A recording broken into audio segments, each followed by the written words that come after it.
My name is Heather, and my mother-in-law is Sharon. She is one of the most entitled and attention-seeking women I know. I have no idea how my husband, her son Vince, turned out to be such a good man. That was probably due to his father, Philip, who was a great man and loved me. But Vince and Philip were both doormats when it came to Sharon.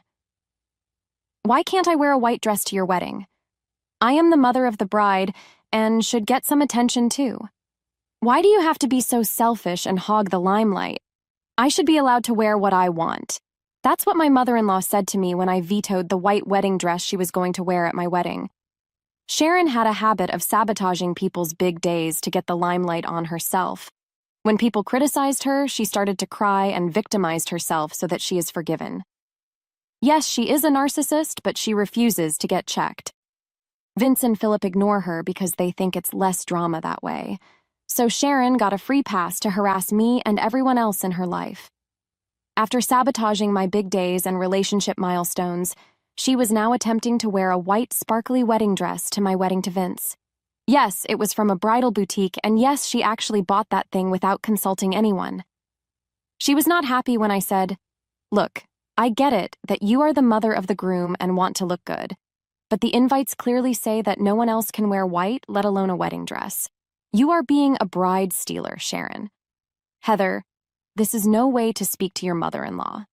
It won't kill you to have me wear a white dress. You were just scared I will look better than you. This rule applies to everyone, Sharon. You can wear whatever you want, but not white. You need to return the dress and get something else. Vince, will you let your freaking wife get away with this? She is being a brat. To her surprise, Vince agreed with my sentiments, and so did Philip. They made her return the wedding dress and get something in light pink. She sulked, but didn't say much. All good, right? Knowing Sharon? Probably not. I knew her well enough to know that she would get me some other way, and I was not disappointed. One day, when we were at her house, she pulled me aside and said, "I need to tell you something important. It's not a request. I want you to do something for me at the wedding." Okay. What do you want, Sharon? You are going to make a special thank you speech for me at your wedding. I was pretty taken aback by what I had just heard. At first, I felt that I had imagined the entire thing. Did Sharon really just tell me to dedicate a thank you speech to her? Thank her for what? For ruining my big days and trying to remove me from Vince's life? Nothing made sense to me. Sharon freaking wanted a separate thank you speech? I am not sure I heard it right or understood you properly, Sharon. Would you please repeat that for me? God, I always knew you were a dense, dumb girl. You don't have to prove me right all the time. I said that I want you to prepare a special speech for me where you will thank me for making your relationship and the wedding happen. But that's not quite true, is it? I don't know what you want me to say, Sharon. I think it would be more appropriate for Vince to say these things. Why don't you talk to him about it? I know my son, Heather. He will definitely make a special speech for me. But people will expect that since I am such an amazing mother. It needs to come from you, because people won't be expecting it. My friends would be so jealous, and everyone would think I am such an amazing mother-in-law. This is the least you can do after not allowing me to wear what I want. There it was. Sharon was back at her attention-seeking shenanigans again. She wanted me to pretend that the whole wedding dress fiasco didn't happen. I was baffled by the sheer audacity of this woman. I had no idea why I was still being such a freaking doormat, and I was slowly getting mad at Vince again for not standing up for me. Now, here I had two options. One, I could say no and give Sharon the space to do something even more drastic as an attention-seeking tactic. Or, I could agree to her dumb demand and figure out how to turn against her. So I asked her for some time and went back home. For an entire week, Sharon kept blowing up my phone with her demands. I was still unsure about what to do. This was adding just way too much stress to my life, and I wanted to scream. Thankfully, one night, Vince noticed these texts and asked me about them. After I told him everything, he was furious. "Heather, you don't have to do this. Ignore my insane mother. She doesn't deserve a thank you speech from you anyway." I know, but I'm scared that if I say no, she'll do something even more drastic. We know how far she can go, Vince. I'm just so helpless right now. I keep waiting for her to mess up my day or do something horrible again. I'm sorry, Heather. I never should have let it go this far. I know you have been under a lot of pressure. This is entirely my fault. I don't know how to help you now. God, I am so stupid. I keep thinking she'll change. She won't change, Vince. She needs help, and she needs to understand that we won't be doormats to her again. I think I will go ahead with the speech she wants so badly. No, no, no, Heather. You don't have to lie about my mom being awesome. This is just disrespectful to you. Who said I am going to lie? Vince looked at me confused but soon realized what I was playing at. He asked me to explain, and I did. I was a little scared that he would get offended or tell me to change my mind, but he just looked amused and told me to go ahead with it. We discussed Sharon a little more and came to a decision. I informed Sharon that I would make a thank you speech for her. The day of the wedding went pretty smoothly, actually. Since I had given in to Sharon's demands, she kept her craziness to a minimum. I immediately knew that I had made the right choice. She was really looking forward to the speech, after which her attention-seeking behavior would start right back. The reception came to a close with the speeches. Vince did his speech and didn't mention Sharon at all. She looked a little annoyed and surprised at that. But when I started the speech, she looked hopeful. I thanked everyone in my life and made a romantic speech about Vince. Sharon looked bored through it all, while the others cried. Then came the best part. Sharon was excited because she knew that this was her time to shine. I said, "So now that I have gotten over all the good parts, I will be talking about some unpleasant but important parts of my life with Vince. Sharon has specifically requested me to put this part where I thank her for everything. Like a good daughter-in-law, I decided to grant her this demand." I could see Sharon's face turning sour at what I just said. She could already tell that this speech wasn't going to be something that would bring her positive attention. Instead of making her feel like a celebrity, I would be airing out all the ridiculous stuff she has done to me over the years. Sharon was looking around, trying to find a way to stop me from saying what I would be saying. But there was nothing she could do. Philip actually held her in place and discreetly told her to behave herself. He knew what I was going to do and supported me wholeheartedly. So I continued with my speech. I said, "Sharon and I met when I was still in high school. I was then just a teenager who was very impressionable and also wanted people to like me. I went to meet her with a hopeful attitude because I truly wanted to be a part of her family. Imagine my surprise when she ignored me the whole evening and told me that her son would drop me within a month. You could also imagine her fury when she found out that her prediction didn't come true. I kept coming around the house because, unlike her, Philip welcomed me with open arms. To be honest, I was sad that Sharon didn't like me. I really wanted her to like me. I did my best to make it up to her, but nothing worked. Instead, as the years passed, Sharon turned into the mother-in-law from hell. She became this attention-seeking woman who was out to destroy my life and make herself be the victim. I almost wanted to say no when Sharon demanded a thank you speech, but then I realized that I have a lot of things to be thankful for. So, Sharon, here it is. Sharon, thank you for hiding Vince's car keys and pretending to be sick on our first anniversary. Thank you for fat-shaming me on my graduation and calling me an ugly pig. Thank you for trying to make Vince dump me when I couldn't get into my dream college. Thank you for faking an accident when Vince and I had our 5th anniversary.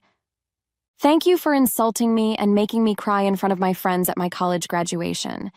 Thank you for trapping Vince by faking a heart attack when we were about to go on our Hawaii trip. Thank you for hiding my engagement ring and praising yourself for miraculously finding it back. Thank you for destroying the cake at my engagement party, and yes, I have proof you did it. Thank you for trying to wear an expensive wedding dress to my wedding because you wanted to look better than me. Well, want to know why I'm thanking you? It's very simple, Sharon. Every time you hurt me and made my day all about yourself, I understood how vain and shallow you are. Dealing with me made me learn to be patient and grow a thick skin. Your antics made me see how weak you are as a person and how strong I am to tolerate you. And all these actions over the years finally made my dear husband Vince decide to cut you off for good. I wouldn't have gotten rid of you if you hadn't been so damn obvious that you will continue this behavior. So, thank you, Sharon. Thank you for finally helping yourself out of my life." I said that and closed my speech. All the guests were shocked, while some looked pissed. I'm sure most of them already knew about Sharon's attention-seeking behavior, but didn't think it would be this bad. And the fact that neither Philip nor Vince protested also said a lot about what is true and what is not. People were looking at her with a disgusted look on their faces. Most family members were shaking their heads because they knew about her antics already. Sharon found herself smack dab in the middle of the room being judged by people silently. After a few seconds, she couldn't take it anymore, and her real demon self came out. She stood up and started to shout at me. She said, "You witch! How could you humiliate me at my son's wedding like this? How could you do this, just how you stole my attention on my special days and ruined all the milestones in my life? If you can do it, why can't I? Besides, you asked for this, Sharon. You told me to thank you, and so I did. Lies. These are all lies, people. She is lying to all of you guys. She's just an attention-seeking witch who hates me. All she said were lies. She is trying to ruin my reputation. My guests already didn't believe a word that she was saying." My friends and even some of my colleagues knew about her antics, and some have seen it in person. Other family members already knew her well, and some have been her victims in the past. Her own sister especially was casting her some really nasty glares. Sharon was trying hard to convince everyone that my stories were fabricated. I didn't even have to defend myself. "Guys, Philip and Vince stood up for me," I said. "Mom, are you seriously calling my wife a liar?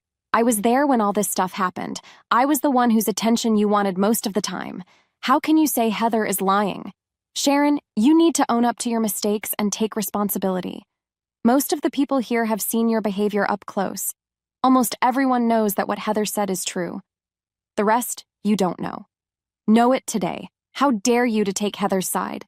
She did all to humiliate me, and all you were doing is supporting her. She shouldn't have aired our dirty laundry in front of everyone. She did this on purpose." "Of course she did this on purpose, Mom," Vince interjected. "You are the one who demanded and hounded her to write a thank you speech for you, so she made the best of the situation. She told everyone how your ridiculous behavior helped her. Did you expect her to actually fabricate her stories and make you look good?" "That's enough, Mom," Vince continued. "You need to shut up or leave the venue. I have had enough of you today. You insulted my wife for years and didn't even spare her at her own wedding. Look what you are doing now." "Don't speak to me like that, Vince. Your wife has insulted me in the worst possible way, and you were taking her side. This is unacceptable. She just wants to be the center of attention and put me down to make herself look good. How could you tolerate this, Vince?" "None of what you said is true, Mom," Vince replied firmly. "I have seen your texts to Sharon demanding her to include you in a thank you speech. I know you wanted to steal the limelight today. You won't even accept your mistake, Mom. I have nothing to say anymore. I have defended you even when you were in the wrong. I am not doing that anymore. Heather wasn't lying when she said that I wanted to go no contact with you. I am telling you that in person and in front of everyone right now. I am done." This alarmed Sharon to a great extent. Her eyes bulged out and she looked like she was about to have a panic attack. I sarcastically thought it was great that she was turning my wedding into a drama night, but I also had some blame for it. What could I do when Sharon was up my butt making stupid demands that would only hurt her own image? Not that people didn't know her real face, but still, Sharon herself brought this spectacle. Now she was not at all happy with all the negative attention she was getting. You win some, you lose some, I guess. Sharon won the attention but lost her dignity and her son in the process. She was still delusional, of course. She said, "Vince, you can't just say things like that without meaning it. It's hurtful and horrible." "And I am not saying this to hurt you, Mom," Vince replied. "I'm serious about this. I can't tolerate your drama anymore. I am done with you after today. I don't want any contact with you, and if anyone tries to convince me otherwise, they will be blocked too." Vince, don't make rash decisions like that. You can't stop talking to me. I'm your mother. You can't be so ungrateful and abandon me. Oh God, it's not even a full day since you were married, and Heather has already taken you away from me. Everyone, are you seeing this? Can you see what a master manipulator Heather is? There it was, the same again. blaming me for all the drama my dear mother-in-law brought into her own life. For years, I put up with her horrible behavior because I thought that there was no other way. But now, I had my husband's full support in cutting her toxic presence out of our lives. This knowledge made me feel at least a little better about my situation. Meanwhile, Sharon's good days were about to end. She was going to face some real consequences for her behavior instead of having people coddle her. And the fallout was definitely becoming even more epic. Vince was almost red in the face from the stupid accusations that Sharon was throwing at him. But before he could get into another argument with Sharon, Philip spoke up. Yes, this demure man who preferred to stay the heck away from his wife and her drama decided to put himself smack dab in the middle of it. What he said was truly shocking. He said, "Shut up, Sharon. Just for God's sakes, shut the hell up. Your erratic and entitled behavior has gone on for a freaking long time already. For once in your life, just shut up and stop victimizing yourself." What the hell, Philip? Why are you shouting at me? Has Heather manipulated you too? Oh God, Heather, what is wrong with you? Why are you influencing my husband too? Sharon retorted. Don't talk nonsense, Sharon. I have lived with you for 37 years. I know exactly how much of a vain woman you are. No one has to teach me or anyone else anything. Everyone here knows what you are, Sharon. Today, you just drove it home that you won't change. Vince says that he is done with you. I support his decisions and have made one for myself. What? What are you talking about, Philip? I am going to leave you too. I will be filing for divorce. This is enough drama for one lifetime. I don't want any part of it anymore. You will be seeing divorce papers from me very soon, and you will be vacating my home within this month. Sharon couldn't believe what she was hearing. In one night and within a few minutes, she had lost both her son and her husband. She had in no universe ever imagined it happening. Narcissists rarely think that people will ever abandon them. This woman was all kinds of insane. Anyway, since Vince and Philip never really stood up to her, she thought that she could push their buttons and never face any backlash. Well, she was wrong again. My husband already proved that he had a spine of steel, and now Sharon's husband showed it too. Sharon finally realized that she had messed up big time. At first, she couldn't believe Philip's words. She said, "You want to leave me over that witch, Heather? Over a stupid freaking speech? Are you insane, Philip?" No, I am not insane, Sharon. You are the insane one here. I have given you multiple chances over the years to amend your behavior and change yourself. I have lost friends and family because of your selfish and entitled behavior. But I will not tolerate this anymore. I won't lose my only freaking son and my daughter-in-law because of you. Philip, you were not thinking straight. All I wanted was some validation that Heather wants me in her life and is thankful for my support in her relationship. I promise I won't ever do it again. Do it.